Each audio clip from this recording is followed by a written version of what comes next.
Ladies and gentlemen, good day and welcome to the conference call on the merger of Dr. Agarwal's Eye Hospital into Dr. Agarwal's Healthcare.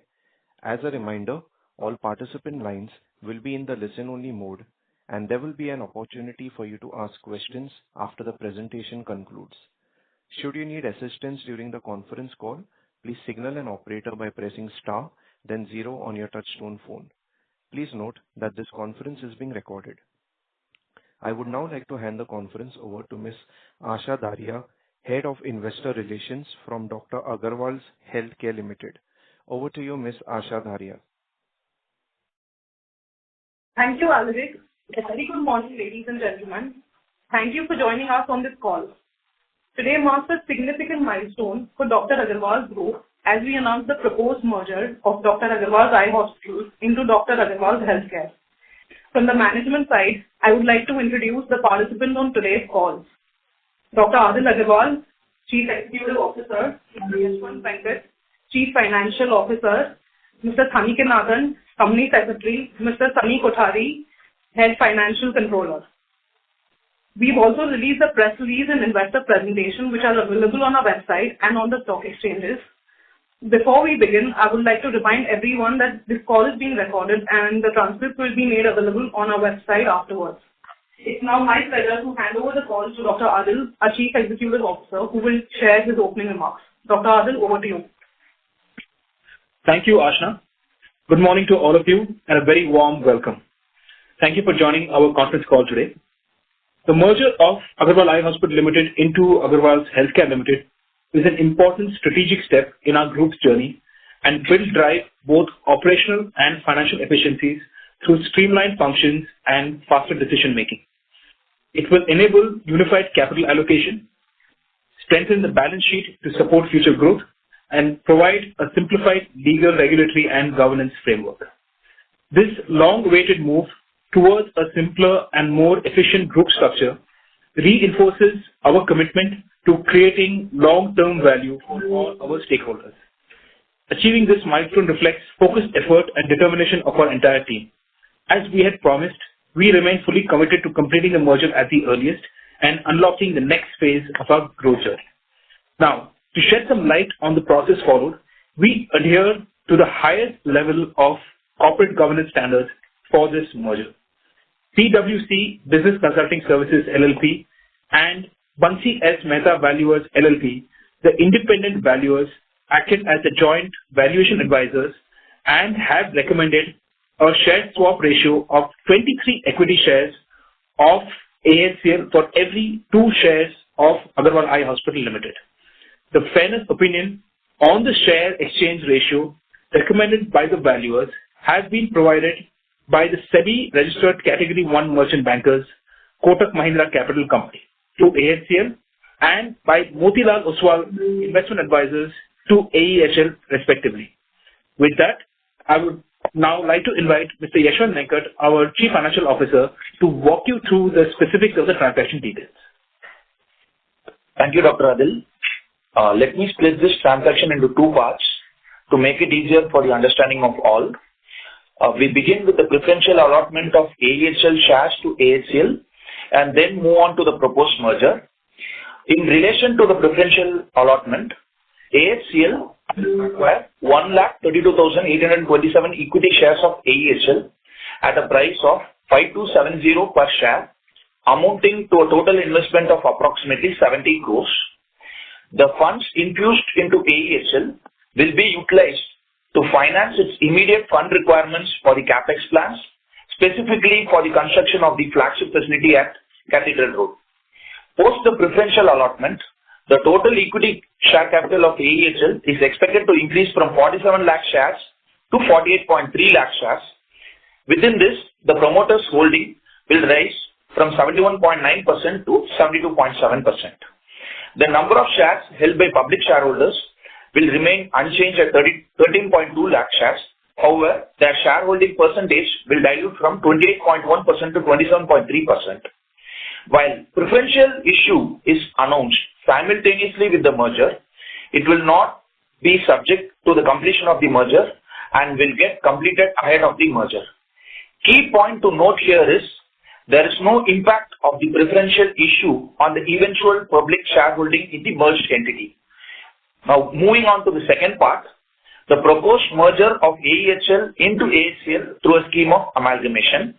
The scheme provides for merging of AEHL with AHCL, creating a single listed entity, combining business operations of both the entities. Following the merger, AEHL will be absorbed into AHCL and its public shareholders will directly become shareholders of AHCL. We believe it represents a clear win-win for both AHCL and AEHL. From AHCL shareholders' perspective, the merger will result in simplification of corporate governance structure, better flexibility and ease of conducting integrated business operations, alignment of interest with benefits of combined business accruing to all shareholders.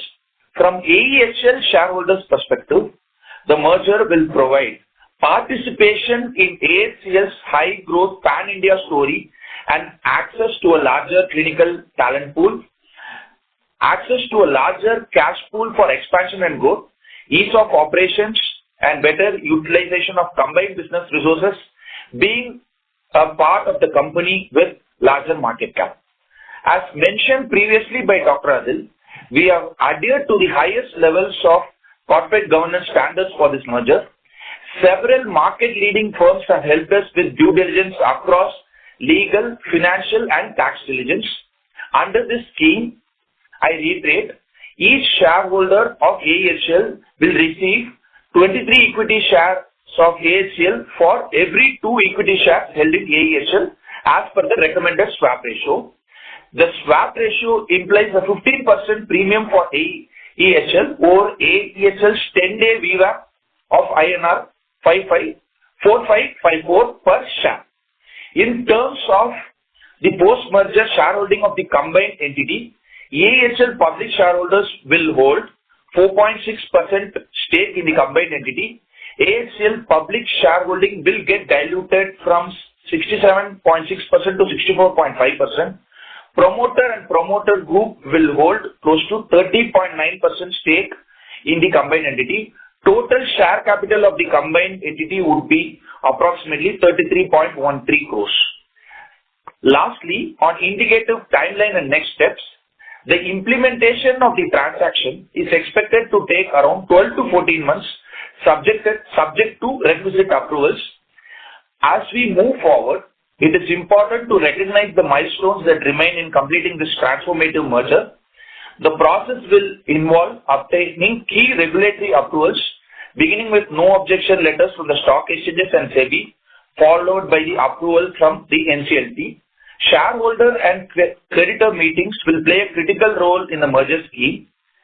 At these NCLT convened meetings, the scheme will require approval from a requisite majority, including approval from majority of minority shareholders of both AHL and AHCL. Upon receipt of these approvals, the process will culminate with the allotment, listing, and trading of the new shares, marking the successful completion of the merger. Thank you all. We'll open the floor to questions. Thank you. We will now begin the question and answer session. Anyone who wishes to ask a question may press star and 1 on their touch-tone telephone. If you wish to remove yourself from the question queue, you may press star and 2. Participants are requested to use handsets while asking a question. Ladies and gentlemen, we will wait for a moment while the question queue assembles. The first question comes from the line of Binay Singh from Morgan Stanley. Please go ahead. Hi team, good to see the transaction going through. Just 2 questions. First is, in the presentation also we talk about cost reduction and synergies and compliance costs going down. So at the EBITDA level, is there anything major that you would call out as an expense that is being incurred on both sides, which will go away when the entity merges? That'll be the first one. If there's any cost item that is happening in 2 sides, which basically drives efficiency now.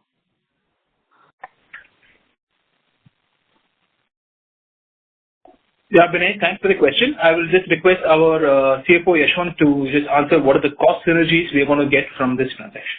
See, in terms of cost synergies, Vinay, is in terms the main thing is on the compliance cost.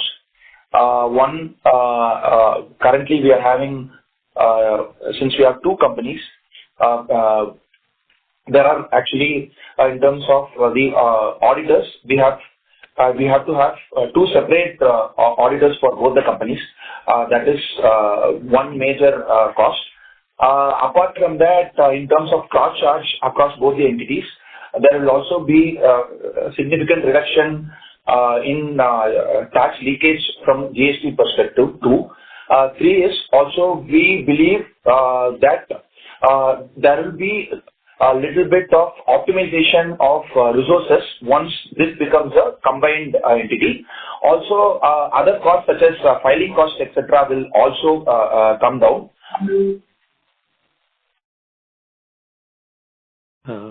Thanks for that, Yash. And secondly, just on the transaction, the 70 crore preferential issue, any reasons for taking this route instead of giving a loan to the subsidiary? Any thoughts on that? Thanks. Yeah, Vinay, so I can take that.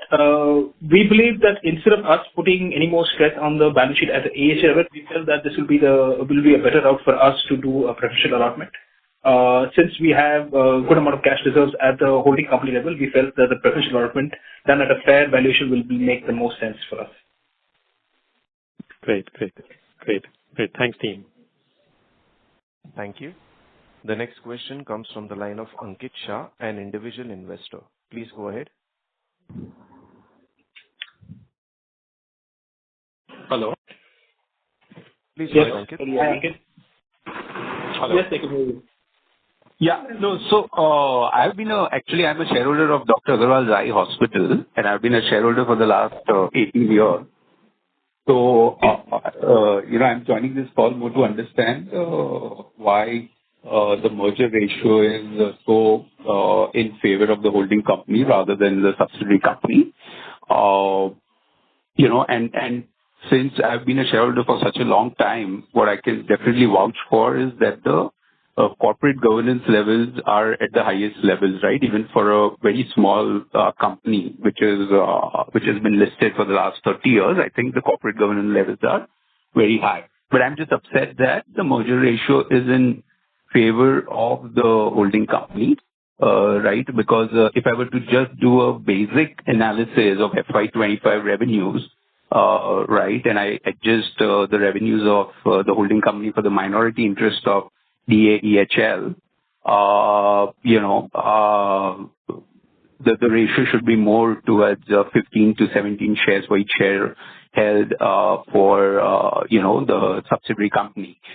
Even if I look at EBITDA, even if I look at EBT, any metric I look at, right, and I'm not even counting for the fact that there's been a massive capex which has happened at the subsidiary level for the flagship hospital, and I'm not even counting the increase in revenues that are going to happen because of that, right? But even if I just look at FY25 revenues, I think the merger ratio just seems very off, right? I mean, it's 30% lower than what any basic analysis would suggest. I don't know what this fairness opinions are all about, because I'm just doing a very basic back of the envelope calculation.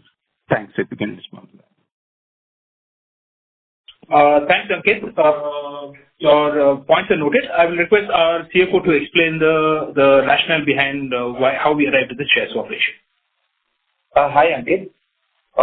In terms of the swap ratio determined for the merger has been recommended by independent registered valuers, on which fairness opinion has been provided by independent SEBI registered merchant bankers. See, the valuers have used several valuation methodologies, including market value, trading multiples, DCF, and also applied appropriate weights to these methods to arrive at the final value of each business.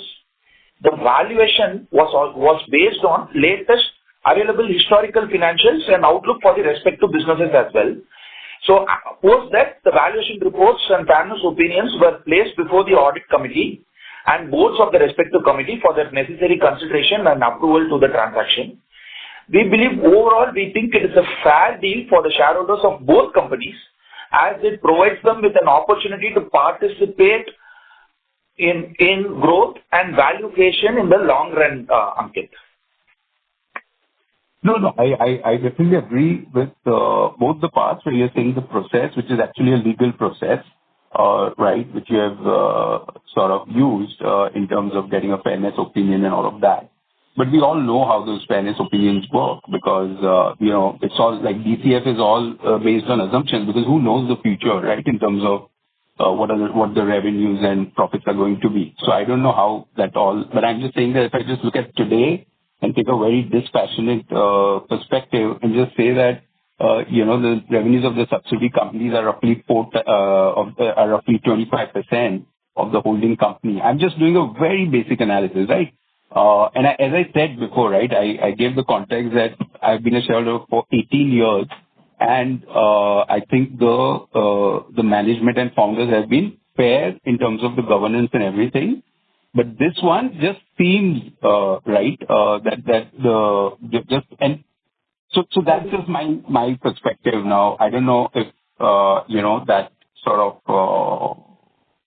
the legal process and all I understand because you get a fairness opinion, all of that is understandable that every company does. But this is more about the just at a very basic level when I'm looking at it. It just seems unfair to the minority shareholders of the subsidiary. So that's my point. Anyway, there's no point to discuss further, but that's just the point I wanted to make. And if I would request Adil to see if the merger ratio can be improved. So that's just my humble request. Thanks. Thanks, Ankit. Your points are noted. We will evaluate. Thanks. Thanks. Thank you. The next question comes from the line of Siddharth Chandrasekhar, an individual investor. Please go ahead. Hi, Siddharth. Hi, sir. Am I audible? Yes, you're audible. Yeah. Hi, sir. So again, my point is also on similar lines to the previous caller. So as we see, right, so again, I'm doing the same similar level of comparison when compared to the parent and the subsidiary. So on all parameters, right, revenue, we can say like, 1/4 of the revenue we are getting from subsidiary and even, EBITDA level or, PAT. Even I think 1/3 of PAT is coming from, right? So on all parameters, right, so if I simply compare any level of parameters, right, so except two. One I would say like, geographical concentration. The other one is on growth, right? I just want your, one information. So why we are restricting our, subsidiary only to the Tamil Nadu? And the second one is on the growth parameter. If we see growth is somewhat looks higher in parent business purely because we have done a lot of equity infusion, which is not happened in the subsidiary level. I don't know, like, why because it's already a listed company and in past itself, we could have raised money in the, subsidiary and we could have done a better growth here, right? So I'm just wondering, like, it seems like, both the companies are not treated fairly, right, in this case. I just want your opinion on that. So I understand, like, you get the fair value, right? But I don't know, like, right, so on what parameter this becomes a fair value, right? So because, we could not say like, okay, this is where, parent holds better perspective than compared to subsidiary, right? So all the, growth and everything comes with the fact, like, last 5 years, I think we are from VC funds and, IPO funds. So everything is equity based, right? None of them is organic one, right? So organic, if you compare the parent versus subsidiary, subsidiary is a better return profile, right? So, just want your opinion. So again, let's not go to the fair value provider, but I just want to see, like, what's your opinion on this? So, Siddharth, we believe that we have followed a fair process, which is been advised to us by our respective advisors, and we believe the highest standards of corporate governance have been met. AEHL shareholders shall be benefited from this transaction on multiple grounds, including the fact that they will become shareholders of an entity which has a pan-India presence with a much larger clinical talent. They will have access to consolidated cash resources, which can be strategically deployed for growth and continued operations. Also, they will be part of a larger growth story and a larger market company, and they will continue to be part of that growth structure. So we believe from that perspective, it is a fair deal for shareholders of both the companies, as it provides them with opportunity to participate both in growth and value creation in the long run. Yeah.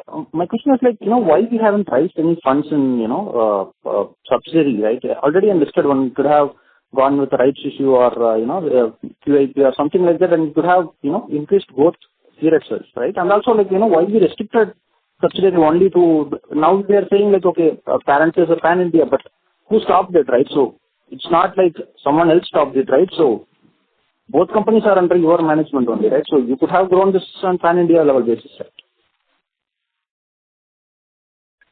We understand your concerns to that, but this is something which has been happening, and the subsidiary also has been given a lot of support by the parent company and vice versa as well. And we will ensure now that with this entire merger, now all the AHL shareholders can now participate in that growth which is happening at a pan-national level. No, but that comes at a cost of the shareholders of the subsidiary, right?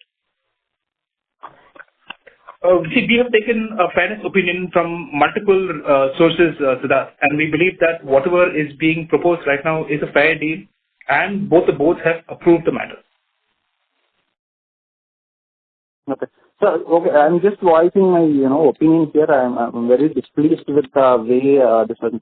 So even, right, so, this subsidiary was listed for a very long time. We did not do any Concall or investor presentations. So suddenly our parent comes into the picture, we are doing all the, I'm not saying any corporate governance issue on the, something on the operating level, just pointing out some facts, right?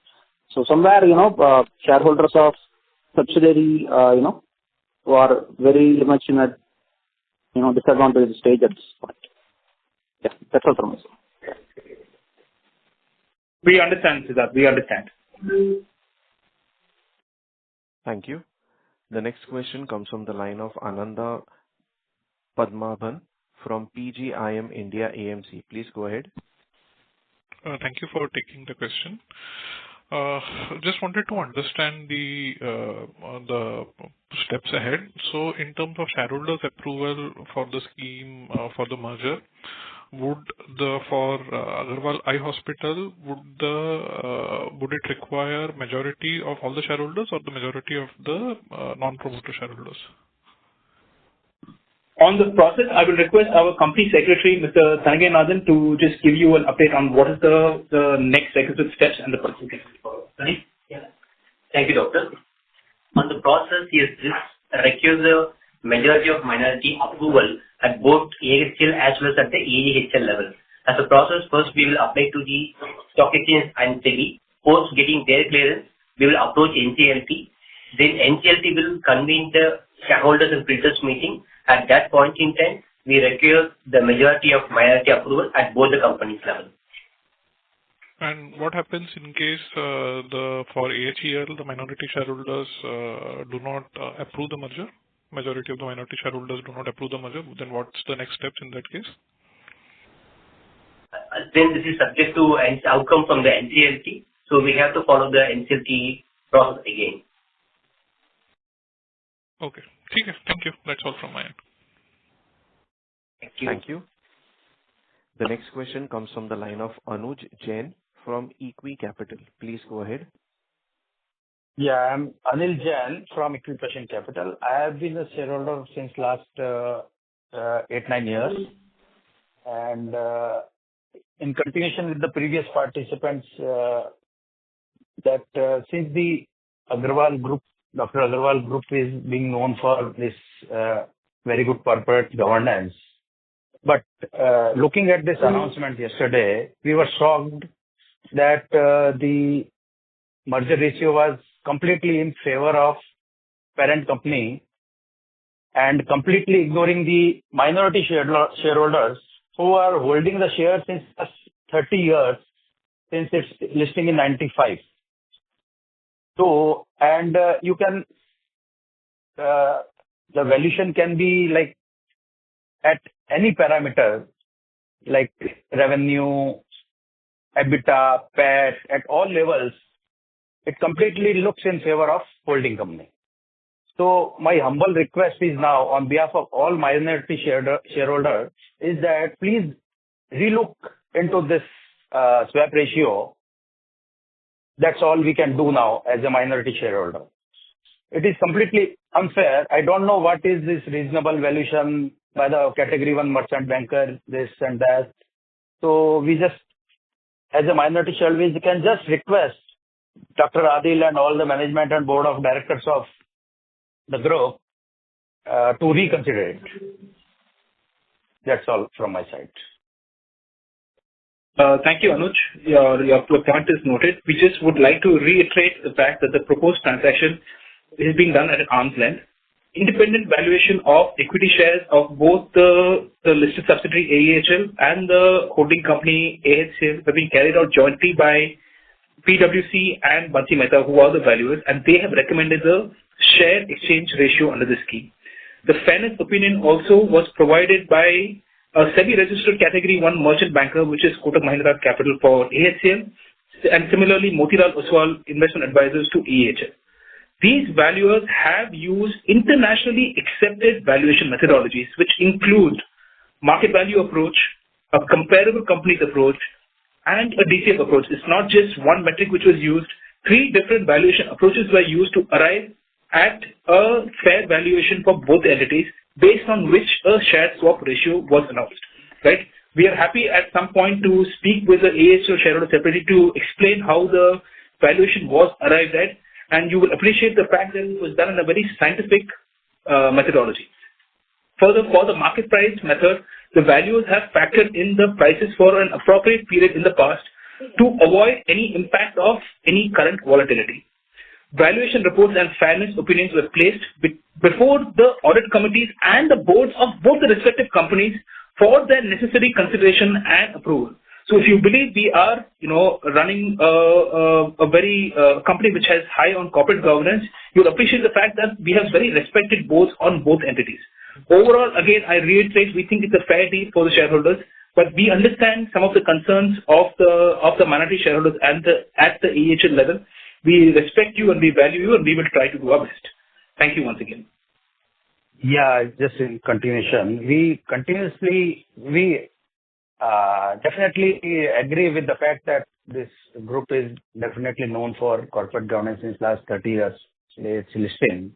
But my one question is that I don't know what the international practices of valuation they are talking about, and the thing is that it is completely unfair since I'm also in the market since last 30 years. And I don't know on what metrics, because we can see top line, EBITDA, PAT, growth,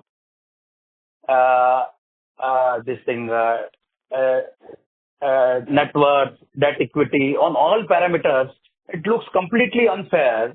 I don't know which hidden criteria which you are talking about, which I can't see, and which no layman investor can see. Even a senior pro investor can't see. I don't know which fairness you're talking about. And my one question is that if these merchant bankers would have been the minority shareholder of I Hospital, would that be fair? You just ask them that question. If you get that question, yes, it is in favor of I Hospital minority shareholder. That's so. It's only humble request we can do now that please reconsider this. This is completely unfair, and please look into this matter openly. That's all from my side. Yeah. Sure, Anuj. Your concerns are noted. We value you again. We will try and do our best. Thanks. And I doubt that this is going to improve your reputation of a good corporate governance group. I doubt that it is going to improve your corporate governance, this thing. Thank you. Thank you. Sir, noted your point, sir. Just one point from our end, sir.